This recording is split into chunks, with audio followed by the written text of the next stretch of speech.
Bonjour et bienvenue dans cette présentation vidéo du suivi de facture et du tiers payant. Après 2 années d'utilisation d'un nouveau suivi de facture, nous avons reçu plusieurs suggestions concernant les améliorations à y apporter. En effet, dans la version 9.3.6, il y a maintenant un suivi de facture et un suivi du tiers payant. Le suivi de facture permet d'effectuer un contrôle de tout type de facture avec la possibilité d'effectuer des actions de modification ou de reprise de facture.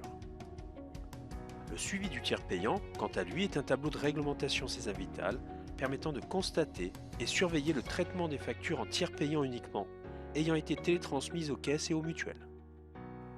Les deux tableaux sont liés uniquement sur l'état des factures en tiers payant, symbolisés par une couleur. Mais ce qui porte réellement un intérêt pour le suivi de l'activité de votre cabinet sera le suivi de facture. Voyons maintenant comment il fonctionne. En haut du tableau, les cases et filtres permettant d'affiner une recherche. En son centre, la liste des factures triées par défaut par la date, de la plus récente à la plus ancienne. En bas de l'écran, le bouton pour afficher le détail de la facture, permettant également de voir le retour Noémie de celle-ci. L'objectif est de surveiller le paiement de la facture, c'est-à-dire de vérifier ce qu'il reste à encaisser. Pour automatiser au maximum les paiements caisses et mutuelles, l'option des recettes automatiques activée effectuera ces tâches-là. Sinon, il faudra effectuer l'encaissement manuel des bordereaux de retour Noémie à l'aide du bouton Recettes, que nous verrons en fin de cette vidéo. L'état de la facture réagit selon le retour de la caisse et à son encaissement total en comptabilité.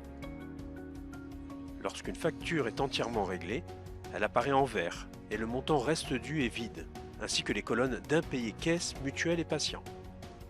Tant que la facture est signalée comme en cours de traitement, représentée par la couleur jaune, ou rejetée, affichée en rouge, le montant restant dû et des impayés reste affiché. Un rejet est généralement défacturable, afin de recycler la facture en y apportant la correction demandée indiquée dans le détail. Si la facture est signalée par la caisse ou la mutuelle comme partiellement réglée, l'état sera alors en orange, indiquant une anomalie qui sera visible dans les montants et dans le détail de la facture.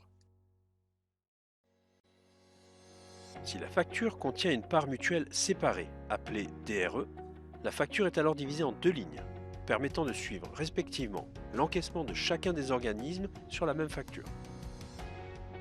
Voyons maintenant la partie des encaissements à faire manuellement.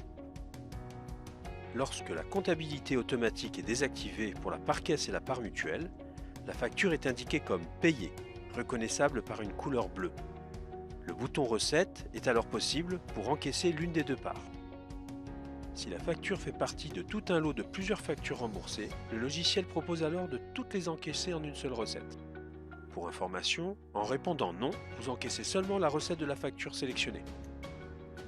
Les factures passent en vert si plus aucun impayé n'est affiché.